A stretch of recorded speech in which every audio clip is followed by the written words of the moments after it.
This podcast is sponsored by the Center for International Business, Loyola University New Orleans, College of Business.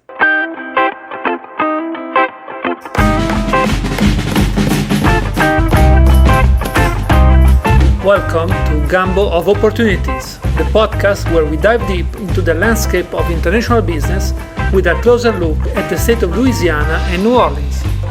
We will hear stories, insights, and strategies of influential global players of the Bayou region in a pursuit to make the Bayou one of the most attractive areas for businesses. This is Gumbo of Opportunities.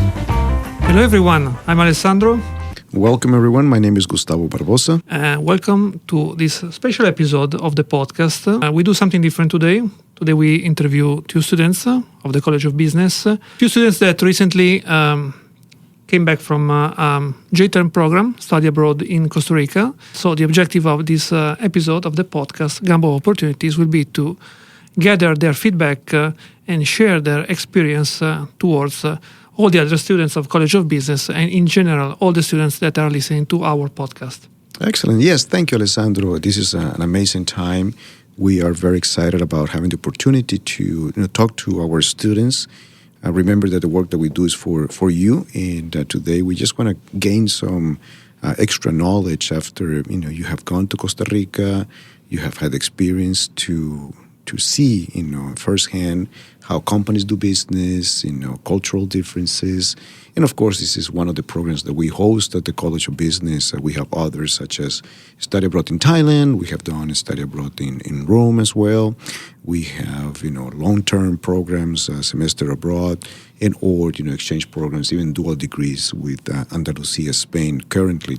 So very exciting times, creating these opportunities. And of course, along with the name of this podcast, Gumbo of Opportunities, College of Business. And Alessandro, let's roll with this. This is amazing.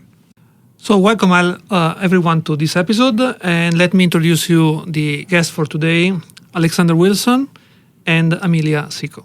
So I will ask them to briefly introduce themselves. Let's start with Amelia. Hi, my name is Amelia Sico. I'm from Connecticut, and I'm a freshman studying international business. How you doing? I'm Alexander Wilson III. I'm from New Orleans. I'm a senior at Loyola. My major is marketing, and I have a minor in music industry studies. Perfect. Thank you so much. So we have to start, rolling the question to you guys. And my first question for you, so feel free to just jump in as much as you want.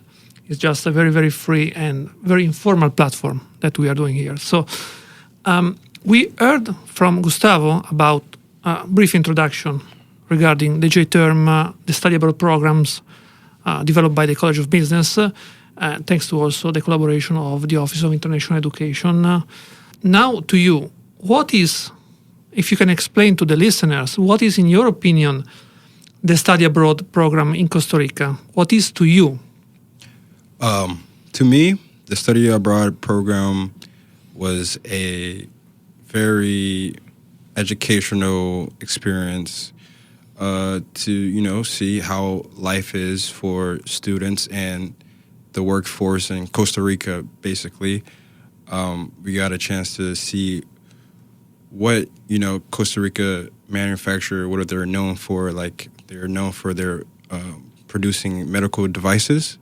So we visited companies who help with that. And another thing that was very important that you let us know is their free trade zones that really help boost the economy and boost people getting in the workforce and help companies out.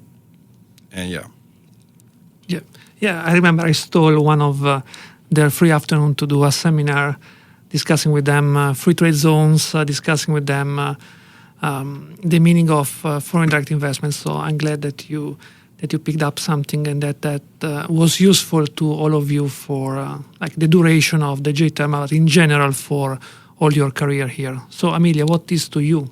I feel like to me it was a way to make connections and meet people. They were talking about internships and all that stuff when we went to the different businesses. And then also we met like so many people within our group, like so many people with different backgrounds. Like we had someone from Austria, we had someone from Indonesia, China. Like it was just really cool to like have everyone together and meet these people who were never going to be in Costa Rica at this time ever again. And like it's like an opportunity that like I'm always going to remember. Yeah, absolutely. I mean, connections are like an integral part of these abroad experiences. Connection between students, connection between faculty and students, and also connection between our group, faculty and students, and local managers, local entrepreneurs, and everyone you can meet throughout the duration of the J-Term program. At some point, you decided to join this program. So my second question to all of you is, what, if you can find something in particular that motivated you to explore these study abroad programs of the College of Business and for which you decided to then, okay, let's apply for the J-Term in Costa Rica. What would you say? So I've been wanting to do something, study abroad, my whole college career. My brother, he went to American University, and he told me many experiences he had studying abroad, and he loves it, and he really encouraged me to get out of New Orleans and visit other places because I've been there my whole life. So, I mean, I really wanted to go last year to Thailand, the J-Term there. I really wanted to go there, but things happened and I couldn't, make it. They also had a one for the music industry program in London. I really wanted to go there, but, I couldn't do it. But Costa Rica, I knew it was beautiful, and it was my senior year, so I was like, I have to do this. I'm going to try my best, and I made it happen, and I'm really happy I did. Perfect. And I would say for me, it was, again, it's a beautiful place, but also kind of like to step out of my comfort zone, because every time I've gone somewhere else to like another country, it's always been people I know, and I feel like this was like a good opportunity to learn and like see all the different like fields, like what businesses can do. And also my sister also kind of motivated me because she is studying abroad in Brighton right now, and she goes to college in Poland. So I think there's just like a lot of opportunities she told me about. So I was like, I'm going to go out. I'm going to go to Costa Rica. I'm going to go and study abroad. Yeah, I mean, these all seems pretty valid motivations to join the program. And we are glad that you really enjoyed it and that you can put it in your experience package, not just as another line in your CV, but really as something that you can really treasure throughout all your personal and professional life.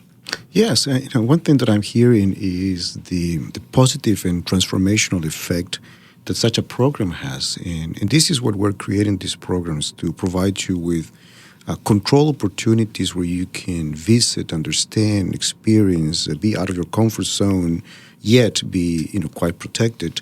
That's for us. Your safety is our priority, but learning within that setting has tremendous advantages.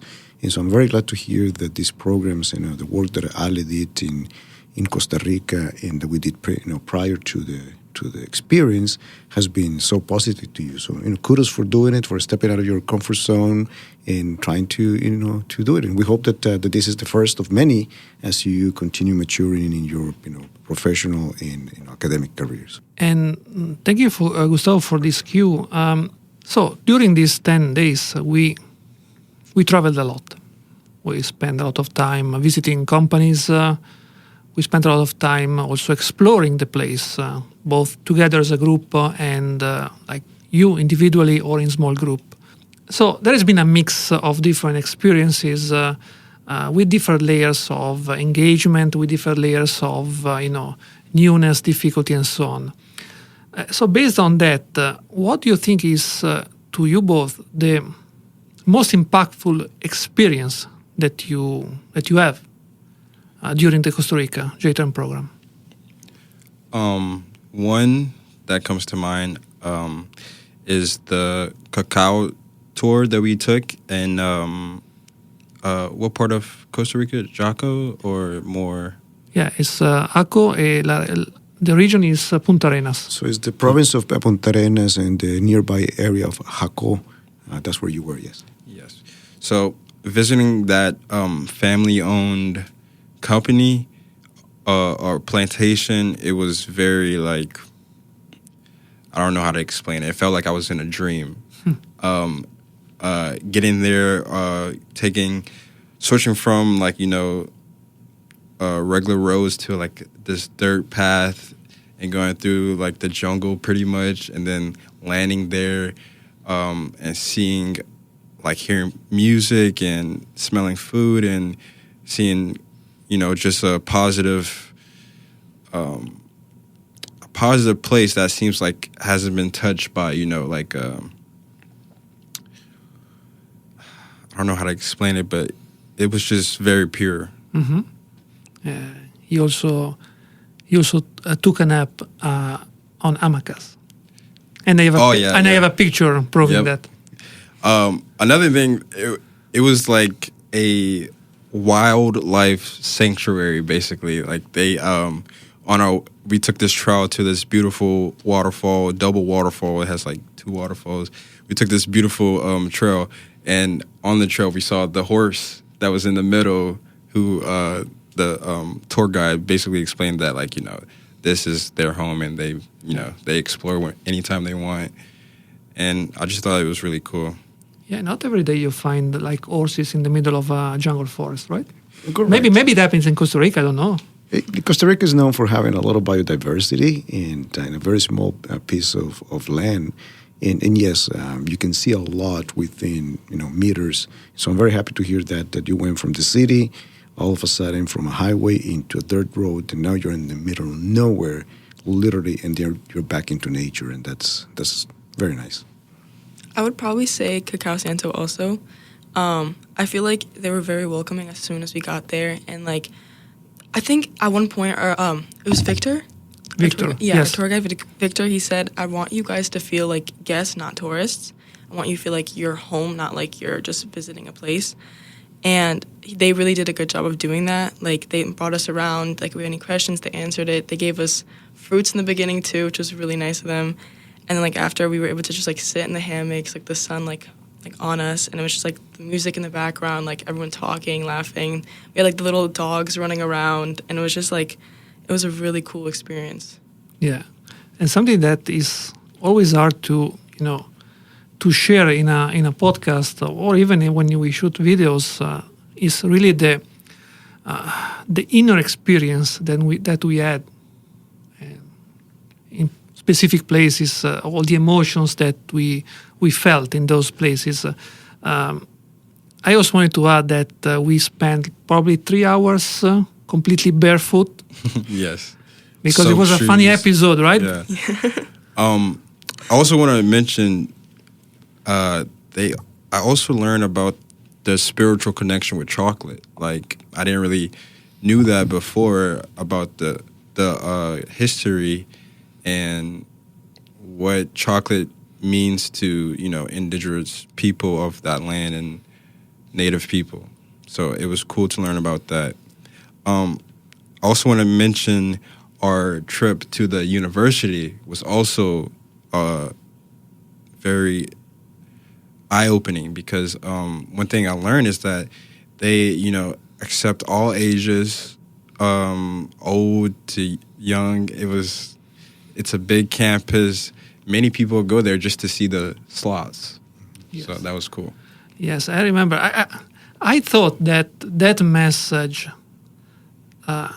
got stuck into all of your brains, because it was pretty unique the way our guide described the way their College of Music and Media works. So they accept students from 5 years old, 4 years old, up to, what do you say, 90 something yeah. years old.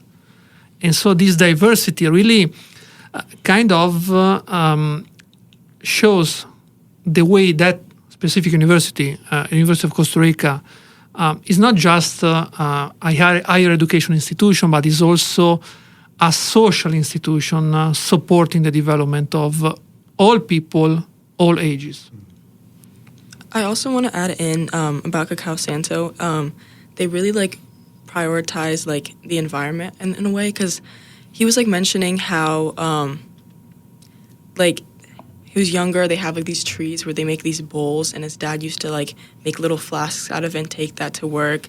And he also said that the key takeaway I want you guys to like know is like we have to not think ourselves apart from nature. We are nature, and we have to, in any business or any field we go in the future, we have to prioritize helping the environment, because that's something that I feel like a lot of places don't do, and that's kind of what I really liked about that Yeah. place. I love the way that you both mentioned Cacao Santo, because we had quite a similar experience, though a very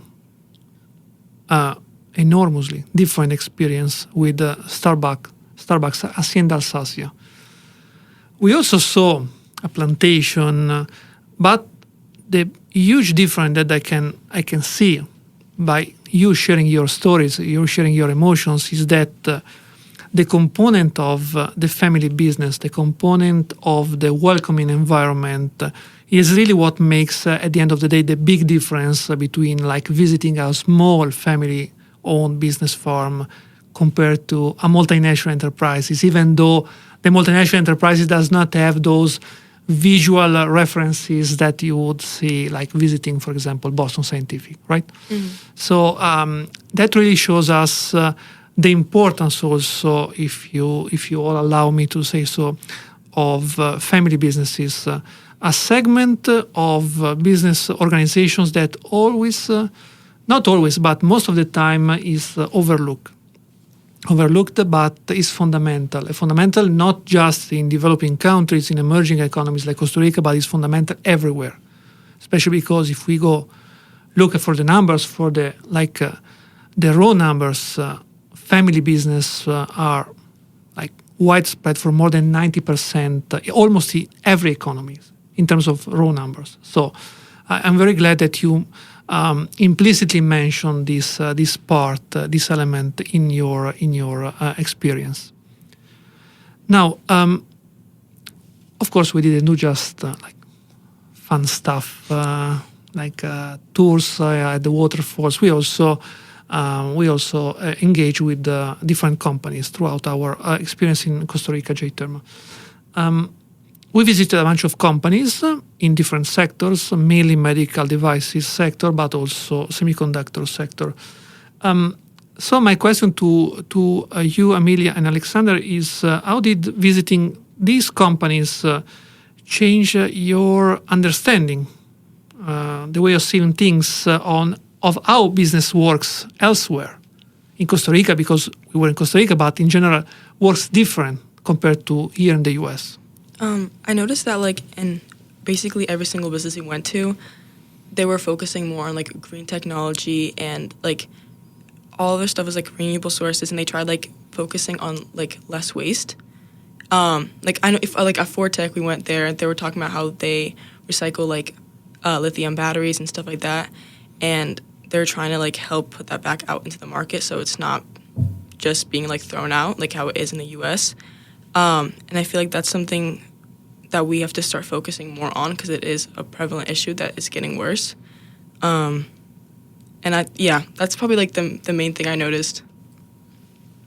Yeah, you stole the words right out of my mouth. It felt so good to hear that these companies are listening to the people and trying to help the environment and are really pushing the point of being sustainable. Also, like even at school, like we're learning about how, like what business practices we should take to be sustainable and provide for like our planet, you know, keeping it healthy.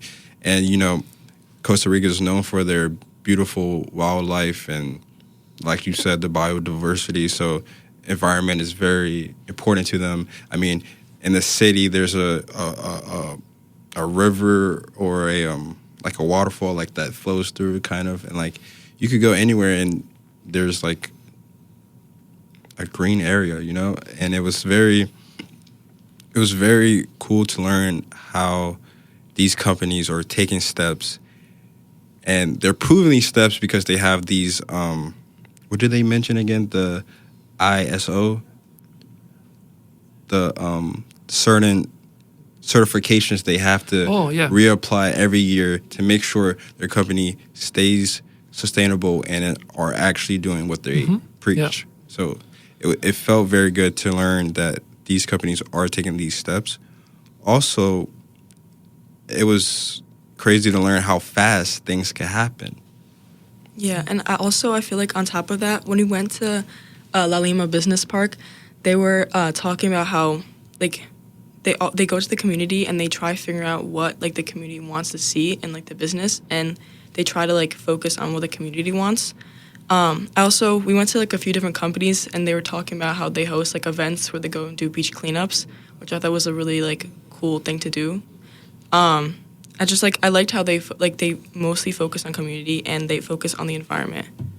Yeah, what Amelia is reference to is the fact that once we visited La Lima Business Park, our host really wanted to point out all the social and economic benefits that the establishment of a business park brought to Cartago. Cartago, which is 300,000 inhabitants, more or less. I will say about maybe a little bit less, but the fourth city in Costa Rica, separated by a valley, so it has its own regional development, challenges.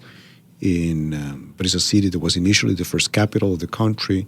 In fact, it was the capital for more than 300 years, and it's not until more recently that San Jose became the capital.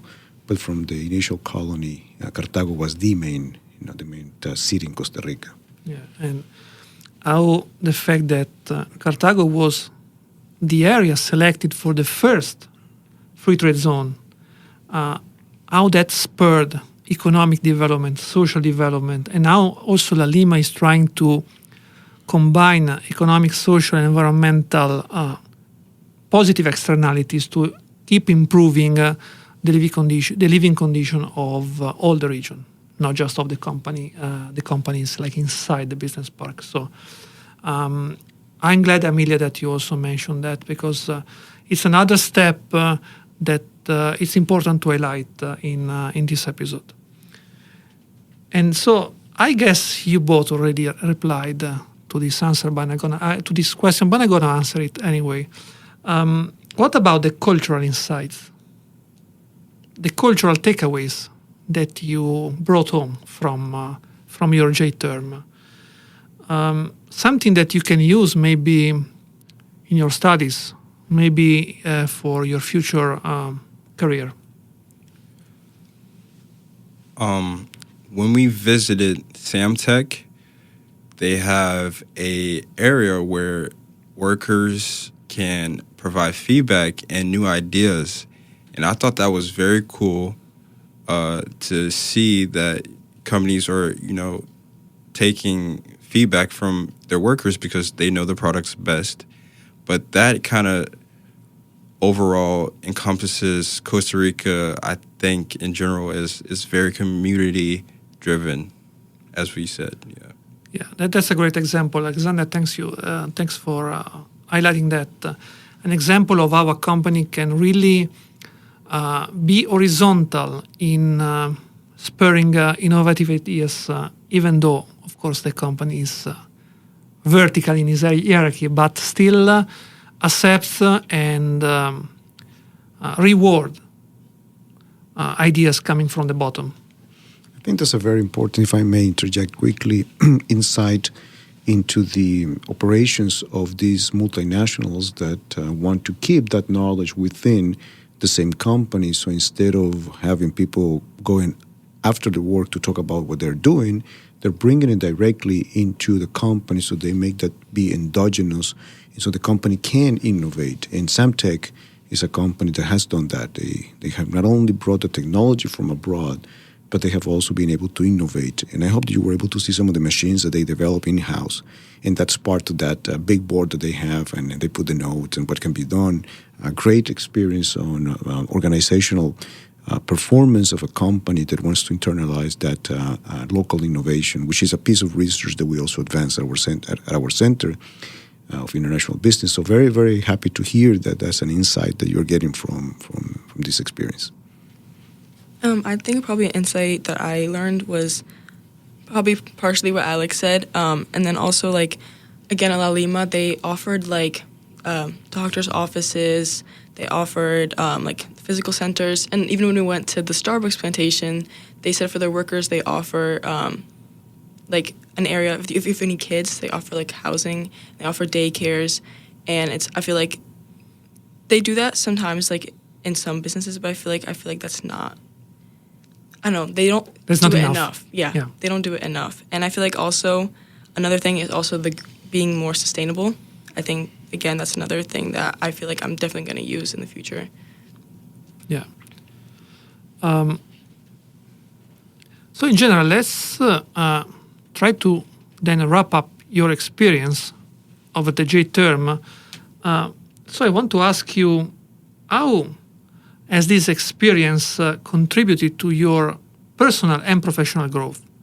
So, thinking about all that you already shared today with us, can you point out a specific element that in your opinion, can and did actually improve your way of seeing things, your way of understanding how business works, or something that you can use throughout your life? Okay. Being passionate. Everyone we talked to, every company visit we went to, they were all very passionate about what they do, what company they work for, and how they do it. And that's something that I think is very important for people to know, is to find a way to be passionate in whatever you do in life. It would help everything. Yeah.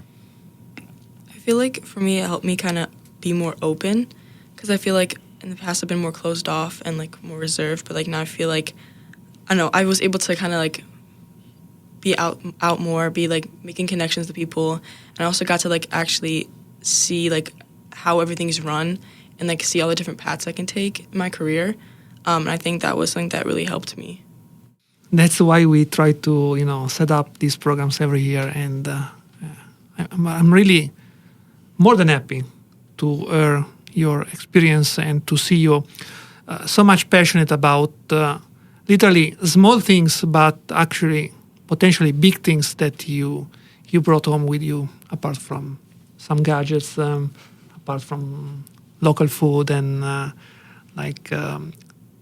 new grade that is basically at the end of the J term. So I'm really happy to hear your stories and hear your feelings about this experience. And so now, allow me to ask you, since you shared such important feedback today with us, what would you do if you would have to speak with your colleagues, with your friends here at the College of Business, here at Loyola in general, and say, okay, I think you should go and try a study abroad program, try a J term. What would you say that experience can be beneficial to other people? I think I'll tell them to like just go for it, because again, it's less than 2 weeks, but it's also a way to, I guess, open up, see all these cool new things, learn so much about whatever field you're going to the J term for. Like if it's this one, like you're learning about different businesses, how they operate, you're learning about how the community is involved inside of it too. And I feel like it's just a great opportunity. And I feel like even if you're like scared to do it, because I feel like a lot of people are scared to go into it, they think they're not going to know anybody or anything like that. It's a cool opportunity, and you're going to meet so many cool people. Exactly. I was really nervous about going because I didn't know anybody. Like I had some people I knew because I, had classes together, but not in a, deep connection. But after this trip, I think I consider those people my, close friends, and like I learned a lot. Also, like doing this, like it was very fun, very fun and very eye-opening, and I would do it again. I think about it every day, honestly. It changed my life. Yeah, I loved it. That's great. That's great. Thank you both. Well, I guess this is it for today, unless Gustavo wants you want. Well, I just want to something. thank you for sharing these very insightful comments at multiple levels, right? Personal, professional, academic. And for us, is definitely a joy to create these programs and see the results. The beginning of a new perspective, and that's what we want to give, a perspective in seeing, how what we teach in the class actually applies, to give a little bit back of, what we have gone through, as well as, we both of us are foreigners and believe in this process of international education. And so I want to thank you, my name, the name of Ale, the name of the center, and Loyola, for representing well the values of the Jesuit education, representing well what students do, and showing the capacities that you develop through these processes, and how this makes provides a better opportunity while we are trying to educate the whole person, following the steps of St. Ignatius. So thank you so much for sharing with us. It's been a joy to hear these comments.